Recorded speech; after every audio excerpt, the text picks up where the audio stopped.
Hi friends, good morning, காலை வணக்கம் friends. இன்னைக்கு வந்து என்ன கிழமை? புதன்கிழமை. இன்னைக்கு வியாழக்கிழமை. இன்னைக்கு வந்து என்ன சமையல் பண்ணியிருக்கேன்னு சொல்லி பார்க்கலாமா? வாங்க.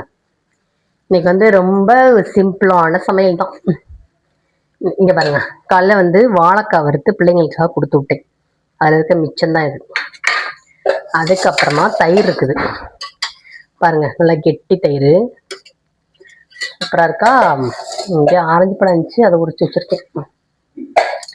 அதுக்கப்புறம் மல்லி துவையல் சூப்பராக வதக்கி அரைச்சிருக்கேன். கடலைப்பருப்பு, தேங்காய், பச்சை மிளகா, வெள்ளைப்பூடு, கருவேப்பிலை எல்லாமே போட்டு அரைச்சிருக்கேன். இங்கே சாப்பாடு இந்த இங்கே சாப்பாடு இருக்குது. சுட சுட சோறு. இதுதாங்க இன்னைக்குள்ள மதிய சாப்பாடு நம்ம வீட்டில். இன்னைக்கு வந்து குழம்பு வைக்கலை, ஏன்னா வந்து தொடர்ந்து 4-5 நாளாவே குழம்பா வச்சுட்டு இருந்தேன்.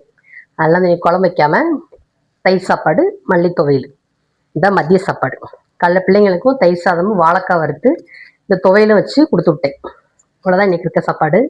இன்னைக்கு வந்து இப்போ வந்து பார்த்தீங்கன்னா மதுரையில் வந்து டெய்லி மழை பெய்யுது. டெய்லி சாயந்தரம் ஆகிட்டா ஓரளவு கொஞ்சம் நல்லா மழை பெய்யுது. பகலில் ஃபுல்லாக சரியான வெயில் அடிக்குது. என்னமோ அதிசயமாக தொடர்ந்து 4 நாளாக சாயந்தரம் ஆகிட்டா மழை வந்துகிட்டே இருக்கு. சரிங்களா? அப்புறமா நைட்டுக்கு வந்து சப்பாத்தி போட போகிறேங்க. அவ்வளோதான் இன்னைக்கு உள்ள லஞ்சு. இன்னைக்குள்ள லஞ்ச் பார்த்துட்டீங்க. இல்லை திருப்பி நம்ம நாளைக்கு என்ன சமைக்கிறேன் என்ன ஏதுன்னு சொல்லிட்டு நம்ம நாளைக்கு வீடியோவில் பார்க்கலாம். அப்புறமா நம்ம பூப்போல் சமையல் சேனலை வந்து லைக் பண்ணுங்கள், ஷேர் பண்ணுங்கள், கமெண்ட் பண்ணுங்கள், சப்ஸ்கிரைப் பண்ணிடுங்க. டாடா பாய்.